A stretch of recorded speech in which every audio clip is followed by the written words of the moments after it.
जय हिंद बच्चों। आज हम लोग मैग्नेटिक फील्ड का important topic differences in between AC motor and DC motor को देखेंगे। सीबीएसई में ये आपका इम्पोर्टेंट टॉपिक है और ये आपको ज़्यादा मार्क्स का रहता है, तो आप इसको लॉन्ग आंसर्स में आप रख सकते हो।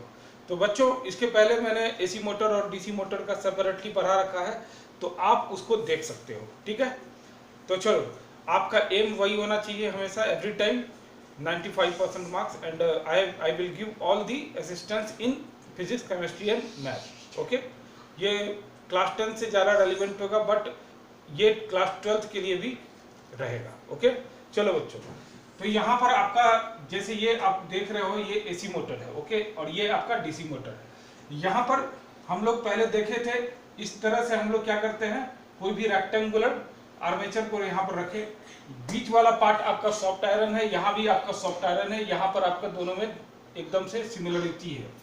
और ये आर्मेचर क्या होता है, रोटेट करता है, यहाँ भी रोटेट करता है। ओके, यहाँ भी क्या हो रहा है बच्चों, ये जो आप देख रहे हो, यहाँ पर स्प्लिट रिंग है और यहाँ पर आपको कंप्लीट स्लिप रिंग है। ये सब डिफरेंसेस आपके स्ट्रक्चर्स में है। यहाँ पर आपको डिफरेंसेस में आपको एक और दिख रहा है कि यहाँ पर बैटरी डायरेक्टली अटैच्ड है और यहाँ पर बैटरी अटैच्ड नहीं होता है।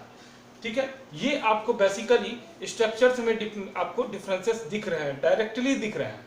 ठीक है, अब आप जानते हो कि डीसी मोटर बहुत ही लिटिल एक्सटेंट में हम लोग यूज करते हैं, जैसे टॉयज में जो आपका बैटरी अटैच्ड होता है और वहां से उसे छोटा मोटा इलेक्ट्रिसिटी मिलता है। ठीक है, ये स्मॉल स्केल में कर सकते हो, लेकिन जब आप किसी शहर को देखते हो, शहर पूरी तरह से लाइटनिंग होता है, क्या ये डीसी मोटर से पॉसिबल है? नहीं। ये किससे पॉसिबल होता है बच्चों? ये होता है एसी मोटर से। ये आपको स्ट्रक्चरल डिफरेंसेस है जो कि आपको पता होना चाहिए। सामने आपका पूरी तरह से स्ट्रक्चर से दिया हुआ है।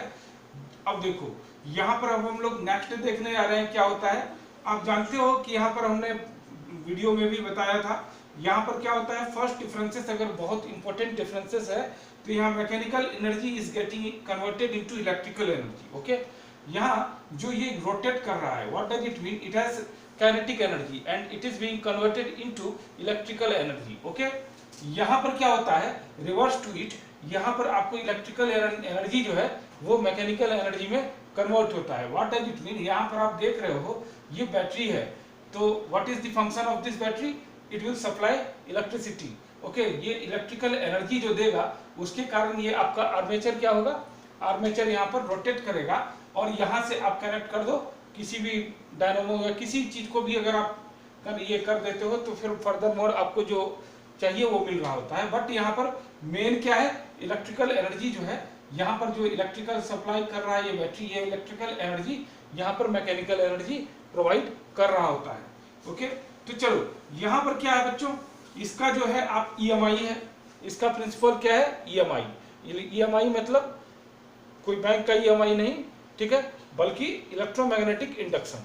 इलेक्ट्रोमैग्नेटिक इंडक्शन के बारे में हम लोगों ने देखा था कि change in flux, what does it mean, कि चेंज इन फ्लक्स को हम लोगों ने देखा था जब भी कोई एरिया में अगर मैग्नेटिक फील्ड, ठीक है, जितना भी मैग्नेटिक फील्ड के लाइंस पड़ रहे होते हैं परपेंडिकुलरली, ठीक है, और ये जो चेंजेस अगर आए, जैसे यहाँ पर आपको 4 लाइन दिख रहे होते हैं और नेक्स्ट पेज में अगर कोई रोटेट कर गया और वहां पर अब 2 ही लाइंस अगर हैं मैग्नेटिक फील्ड के परपेंडिकुलर पड़ने वाले, तो क्या हुआ, यहाँ पर चेंज हो गया। चेंज कितना हुआ, 2 का हो गया।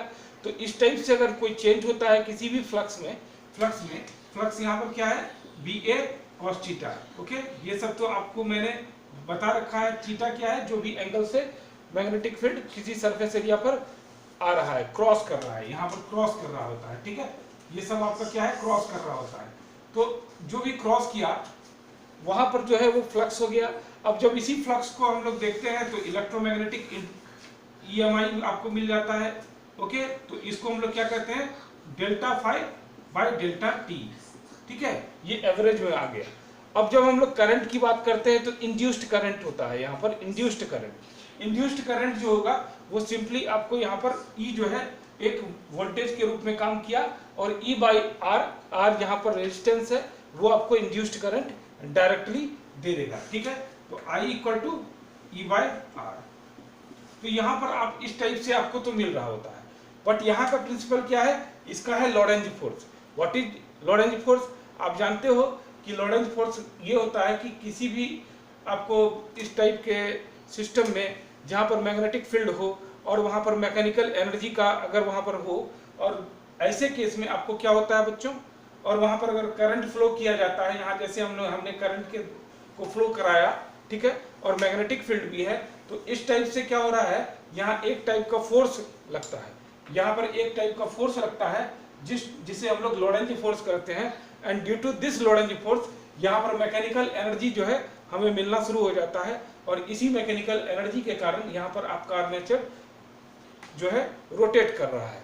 ओके, तो मोटा मोटी हम कह सकते हैं कि जब कोई बैटरी करंट सप्लाई करे और वो मैग्नेटिक फील्ड में कोई कंप्लीट सर्किट हो, इस टाइप से आर्मेचर हो, तो वो क्या होता है, उसे मैकेनिकल एनर्जी मिलना शुरू हो जाता है। And this mechanical energy is nothing but the kinetic energy of the armature. Okay, चलो ये हो गया लॉरेंज फोर्स, इसका प्रिंसिपल हो गया।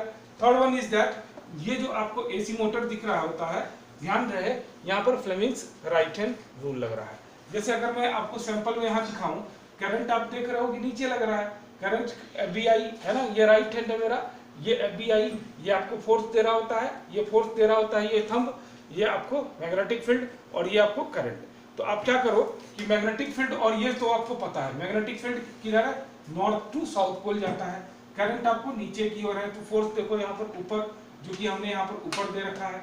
इसकी बात करो, ठीक है, इसकी बात करो तो करंट यहाँ पर आपको ऊपर है, मैग्नेटिक फील्ड नीचे, देखो इस टाइप से। तो ये क्या हो गया आपको इस साइड अपवर्ड, यानी इधर से, तो आप देखो कि यहाँ दोनों साइड क्या हो गया, फोर्स रिवर्स हो गया है ना। तो यहाँ पर आप देखें कि यहाँ पर राइट हैंड फ्लेमिंग्स का राइट हैंड रूल लगता है, but when you are talking about this DC motor, then you are having Fleming's left hand rule. Fleming's का लेफ्ट हैंड रूल अगर मैं इसको सैंपल में दिखाऊं, अगेन आप, ये मेरा लेफ्ट हैंड है और ये आपका करंट है, C4 centre of the hand finger है ना, C4 करंट, ये करंट हो गया, ये फोर्स हो गया, ये magnetic field, north to south क्या हो गया भाई, मैग्नेटिक फील्ड। अब करंट की ओर आप ये कर लो, तो देखो फोर्स आपका नीचे आ रहा है, ठीक है, फोर्स नीचे आ रहा है, और इसकी ओर करो तो करंट यहाँ पर कहाँ से आ गया बच्चों, ये नीचे आ रहा है करंट, इस बार इस टाइप से, तो फोर्स ऊपर गया है ना। तो ये यहाँ पर आपको फ्लेमिंग्स लेफ्ट हैंड रूल लग गया। ध्यान देने वाली बात है, ये स्लिप रिंग्स, स्लिप रिंग्स यहाँ पर क्या है, स्लिप रिंग्स, यहाँ पर कंप्लीट एक रिंग्स होता है, जहाँ पर आपका देख रहे हो कि एक स्लिप रिंग्स है, यहाँ पर आपका स्प्लिट रिंग्स है, ये आपका स्ट्रक्चरल डिफरेंसेस में आता है। स्ट्रक्चरल डिफरेंसेस में स्प्लिट रिंग है, यहाँ पर एक रिंग के आधे आधे पार्ट है, ठीक है, और यहाँ भी हालांकि वही चीज होता है, ये कंप्लीटली इस टाइप से रोटेट करता चलता है कंटिन्यू, और ये वाला एक समय half 180 rotation of this armature के बाद ये वाला इससे अटैच हो जाता है, और ये पॉजिटिव टर्मिनल है और ये आपका नेगेटिव टर्मिनल है। तो क्या होता है, ये रोटेट करके एक समय ये B2 जो है इधर आके पॉजिटिव टर्मिनल में आ जाता है, और ये B1 भी आपका नेगेटिव टर्मिनल के फॉर्म में आ जाता है। तो ये बार बार रोटेट करता रहता है, आपका करंट का डायरेक्शन भी बार बार चेंज करता रहता है, इसमें कोई परेशानी वाली बात नहीं है ना। अब यहाँ भी वही चीज है, यहाँ पर आपका ये जो है बच्चों, ये गैल्वेनोमीटर है। तो गैल्वेनोमीटर क्या होता है, एक इलेक्ट्रोकेमिकल डिवाइसेस होता है जो कि करंट का डायरेक्शंस आपको देता है। तो बच्चों ये आपका डिफरेंट टाइप्स के आपको स्ट्रक्चरल और वर्किंग डिफरेंसेस हैं DC मोटर और AC मोटर। ओके, तो ये हमारे बच्चे, अब आप जो है एग्जामिनेशंस में अच्छे से बड़े बहुत ही आराम से लिखोगे। ओके, तो बच्चों चलिए तो इसके साथ ही फिर मैं आपको याद दिला दूं, मैं फिजिक्स केमिस्ट्री मैथ खासकर 9th और 10th का सारा डाल रहा हूं, और आपको 12th में भी मैं केमिस्ट्री के सारे टॉपिक, सारे IIT JEE में आए हुए क्वेश्चंस को बाय टॉपिक मैं सब कुछ करवाऊंगा। तो बच्चों आप लोग अच्छे से तैयारी करो, और मेरे इस चैनल को डेफिनेट सब्सक्राइब करो। ये मेरा चैनल उस महंगे ट्यूशंस का सब्स्टिट्यूट है, जो बहुत फार्मर्स के बच्चे, बहुत टाइप के जो गरीब के बच्चे होते हैं, वो इसे अवेल नहीं कर पाते, तो उनके लिए ये मेरा छोटा सा एक प्रयास है। ओके, तो चलो बच्चों, जय हिंद।